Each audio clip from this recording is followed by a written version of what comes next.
Hey guys, this is another quick tip from Graphic Authority. My name is Landon Day with Daydream Photography. I've been having a couple different requests come through Facebook about how to do different things, and we're going to start breaking those down one at a time, so feel free to keep those questions and comments coming through, and we will get them answered in a video form.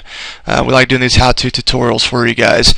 So what we're going to do today is we're going to show you how to use overlays. They come in several different sets. The ones that we're going to be using right now are from the set called Timeless, and I actually have two different ones pulled out. I've already got this picture here, and it's already edited and done and has kind of a vintage tone to it already. But what we're going to do is we're going to put these two different overlays on top of it to give it even more so of a vintaged, aged look. So what we're going to do is we're going to click on our arrow tool, and we're going to drag this layer on top of this layer here. Bloop, there it goes.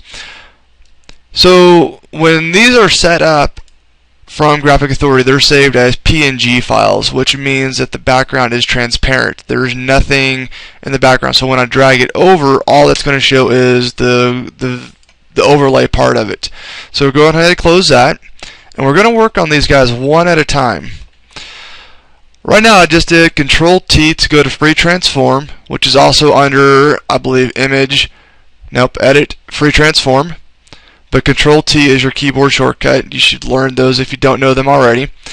And typically when you're transforming, you want to be sure that you hold the Shift key, and that constrains your proportions. It keeps everything the same. But since this is something that doesn't really matter if it stays the same or not, I'm just going to drag it down and go all the way down and fill up my screen and hit enter. That's going to overlay or put that on the whole picture. Okay, so from here you can do a couple different things. You could kind of say, hey, look at that, I'm done, and you've got this kind of grunged overlay going on.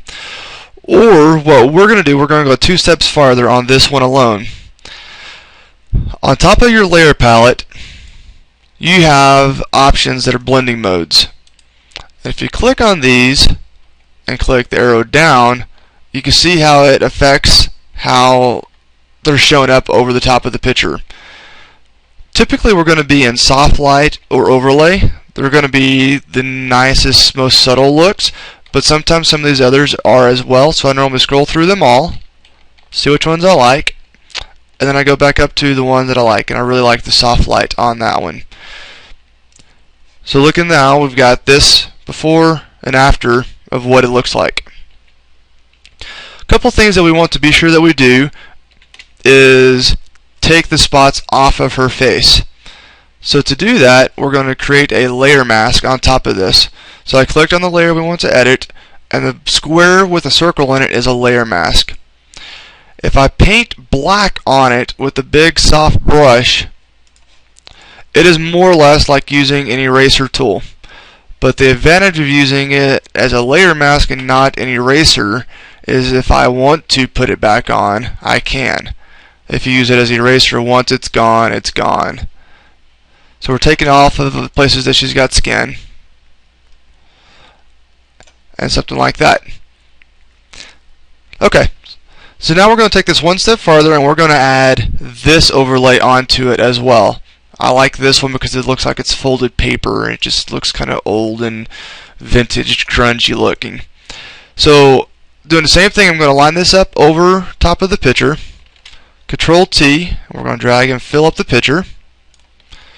Hit enter, and enter locks it in. And now we're going to come up to those blending modes just like what we just did. And we remember that we liked soft light the first time, and I like soft light pretty good there as well. Let's go ahead and see what overlay looks like just in case. Nope, I prefer soft light. So soft light, and whoop, there we go. And now, click on it.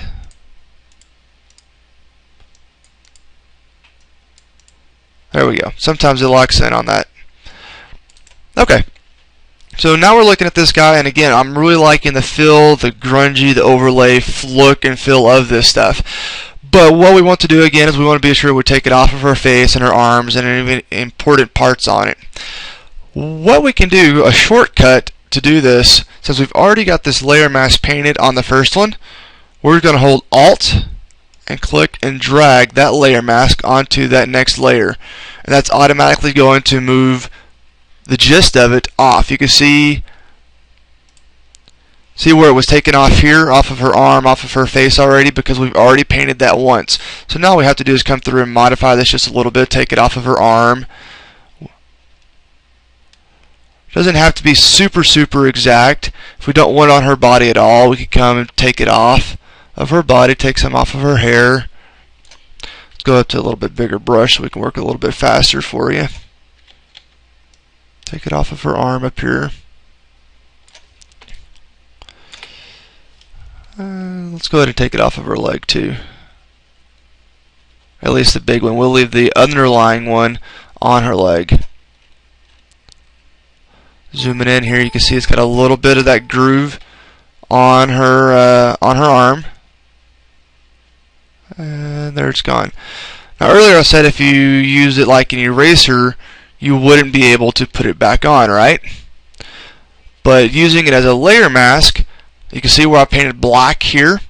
If I change this to paint white, whatever I paint pulls it back on. So you can go through it and edit and tweak things as we go. We're going to do one more spot down here, I notice, on her hand.